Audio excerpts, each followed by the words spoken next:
अस्सलाम वालेकुम गैस, क्या हाल है। उम्मीद करता हूँ कि आप अल्लाह के करम व फजल से ठीक होंगे।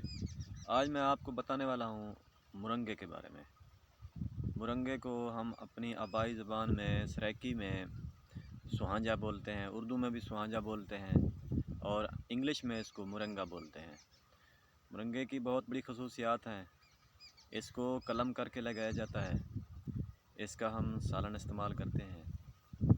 मुरंगे को कलम किस तरह लगाया जाता है मैं आपको बताता हूँ। मैंने एक पौधा लगाया हुआ है मुरंगे का कलम करके, तो आप लोगों को इस वीडियो में दिखाता हूँ, आप लोग देखें। ये पौधा है, मैंने इसको लगाया था। ये हरा भरा हो रहा है, इसकी टहनियाँ निकल रही हैं।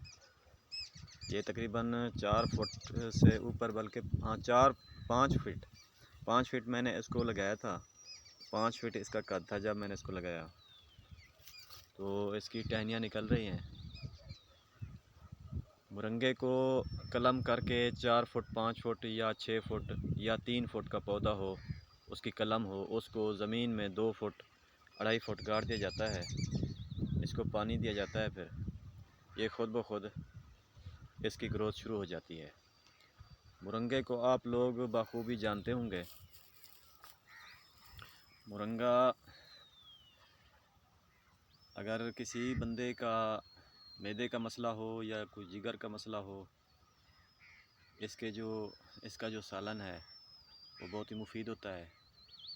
और ख़ास तौर पर इसके पत्ते थोड़ी मिकदार में लेकर आधा पाव या 1 पाव जितना लेकर उसको धूप में सुखाया जाता है।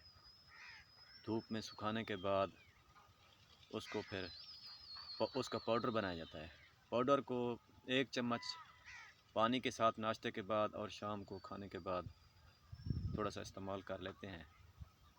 इससे ज़्यादा बेहतर आपको हकीम लोग बता सकते हैं इसके फ़वाइद। जितना मुझे मालूम था मैंने आपको बता दिया है। ये शुगर वाले लोग भी इस्तेमाल कर सकते हैं। मुरंगा बहुत ही बेहतरीन एक पौधा है। 4-5 साल से ये इसकी अफादियत का पता चला है।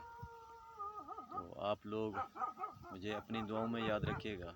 अगर वीडियो अच्छी लगी हो तो इसे लाइक भी करें, शेयर भी करें और कमेंट भी करें। अगर कुछ आप लोग मुझसे पूछना चाहते हैं किसी पौधे के बारे में, तो आप लोग मुझे कमेंट में बता सकते हैं, मैं आपको रिप्लाई करूँगा। शाहजहान को दुआओं में याद रखिएगा। पाकिस्तान जिंदाबाद।